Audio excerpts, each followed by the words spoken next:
jejuar e orar também é lutar. Essa é uma frase que eu recebi depois de muita oração e de atravessar muitos problemas. Uma revelação de Deus para a minha vida foi essa: orar e jejuar também é lutar. Porque eu acreditava que lutar é você fazer as coisas naturais, trabalhar, estudar muito, né? Se esforçar ao máximo, explicar a Bíblia lá, explicar para as pessoas a Bíblia de capa a capa, né? Saber explicar tudo. Ter bastante atividades na igreja. Então eu acreditava que estava lutando só com essas coisas. E um dia eu me lembro que eu estava atravessando muitos problemas, isso já fazem aí uns 13 anos mais ou menos, e eu fui dormir exausto. Foi um dia assim terrível. E eu, antes de dormir, fiz uma oração e falei com Deus: Deus, não estou aguentando mais. A partir de hoje eu não vou falar mais nada. Quem quiser ir para o inferno, que vá para o inferno. Quem quiser se afundar, que se afunde. Não dá mais para mim, minhas forças chegaram ao fim, eu não quero falar mais nada. Estou esgotado. E eu fui dormir. E através de um sonho, né, eu ouvi uma voz falando comigo no sonho. E a voz dizia para mim: orar e jejuar também é lutar. Eu falei, esse sonho é de Deus, porque Jesus orava, Jesus jejuava. Então esse sonho tem base bíblica, ele é de Deus. E eu propus comigo mesmo, eu vou passar a orar e a jejuar. Eu tenho me esforçado muito na força do braço, mas nas coisas espirituais nem tanto. Mas foi passando-se semanas, alguns meses, uns 3 meses, e eu não estava jejuando nada. Só estava orando normal, fazia as orações normais diárias, mas não como uma arma espiritual, não como se eu estivesse lutando. E depois de uns 3 meses desse ocorrido, eu tive aí um outro sonho, né? Que uma pessoa que morava próximo da minha casa, onde eu morava, ela estava enfrentando uma doença, né? E nessa doença tinha um demônio querendo cortar o cabelo dessa pessoa, né? E aí eu acordei nesse dia, era um sábado, e eu lembrei do sonho, né? Eu falei, poxa, eu falei que eu ia jejuar e até hoje não jejuei. Eu vou jejuar. E era um sábado, às 5 da manhã, e eu fui jejuar. Eu falei, eu vou ficar de 5 da manhã até meio-dia, sem comer e sem beber nada, e de hora em hora eu vou entrar no meu quarto, vou fechar a porta e vou orar ali 10, 15 minutos, falar sobre tudo, né? Não só sobre essa outra revelação que eu tive sobre essa pessoa. E assim eu fiz, de hora em hora eu entrei no meu quarto, eu orava, né? Falava o que eu tinha que falar na presença de Deus, né? Abri meu coração para Deus no quarto. E quando foi meio-dia, hora de encerrar o propósito que eu tinha proposto no meu coração, não tinha prometido nada para Deus. Aliás, esse é um outro segredo, eu nunca prometo nada para Deus. Eu faço sem prometer, porque se eu não conseguir cumprir, eu não prometi nada. E quando foi meio-dia, eu falei, estou me sentindo bem, eu vou até as 2 horas da tarde. E quando foi 1 hora da tarde, eu entrei no meu quarto novamente para orar. E quando eu orei, estava ali orando, aquela pessoa que Deus tinha me mostrado em sonhos, ela, naquele dia, ela deu um grito, um berro estridente, e ela ficou possessa de um espírito maligno. Então eu entendi o propósito. Então eu fui até a casa daquela pessoa e ali pude orar e Deus livrou aquela pessoa daquele espírito maligno. Aquela pessoa já estava na igreja por mais de uma década que ela frequentava a igreja. Falava até em línguas estranhas, né? Eu não sei mais como pode, mas era a realidade que eu vi.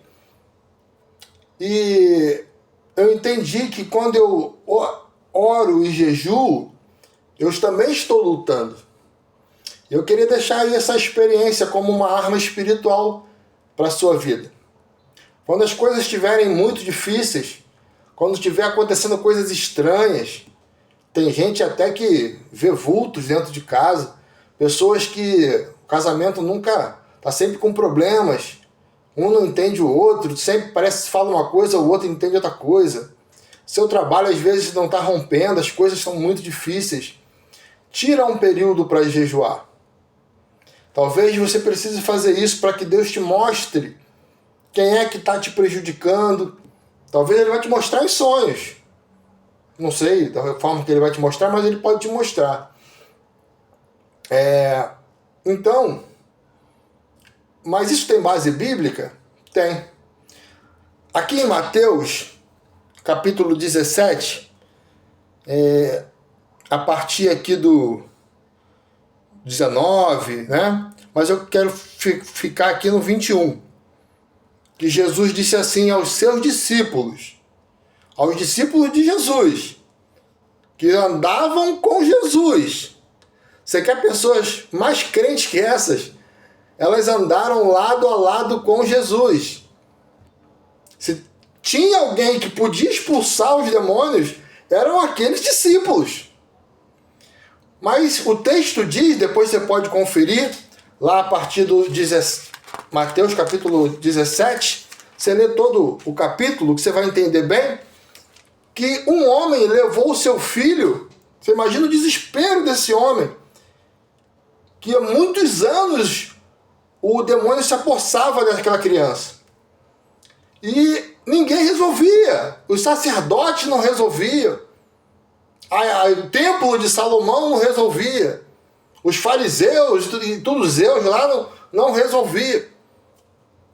Mas aí esse homem ouve falar que os discípulos de Jesus estão ali, e ele corre para pedir socorro, os discípulos. Os discípulos estavam acostumados a expulsar os demônios. Só que chegou num problema que não era um demônio, não era um ajudante lá do demônio, não, eram vários, era uma legião que estava naquele menino. E os discípulos foram lá, oraram e não conseguiram expulsar o demônio. E os discípulos ficaram frustrados, né? Decepcionados. E voltaram para casa, sem falar nada, né? Talvez comentando entre eles, poxa, a gente fracassou, né? Esse caso aqui, eu não sei o que aconteceu, depois quando a gente puder, a gente pergunta a Jesus. Talvez eles estivessem falando isso, né? Mas o homem não desiste. Ele fala, se os discípulos não puderam, eu vou tentar com o próprio mestre deles, com o próprio Jesus. E ele leva o menino a Jesus, Jesus expulsa os demônios, né, daquela criança, e os discípulos ficam ali. Eles levam a bronca de Jesus, porque o pai do menino fala, levei teus discípulos, mas eles não puderam. E Jesus fala, ó geração incrédula e perversa, até quando estarei convosco? Até quando terei de suportar vocês, né? Eu já vi casos de pastores, né? Que às vezes se manifesta um demônio e ele não vai não, porque ele a gaveta dele tá suja, ele tem medo até de ir lá, né? Tem medo até de tomar uma surra do demônio. Então, coisas estranhas, né, acontecem. Mas Jesus vai explicar aqui, né? Ele explica aqui no 21, ele diz assim, ó. Mas esta casta de demônios não se expulsa, senão pela oração e pelo jejum. Ora, o jejum não era prática dos discípulos, porque Jesus falou que o noivo estava com eles, então eles não precisavam jejuar. Qualquer coisa é levar para Jesus. Mas Jesus disse que quando ele fosse para o Pai, os discípulos iriam precisar jejuar, né? E eles estavam ali, de boa, ali na lagoa, tranquilo. Jesus está aqui, qualquer coisa a gente leva o problema para ele, tranquilo, né? Mas ali passaram uma vergonha, né? Naquela situação.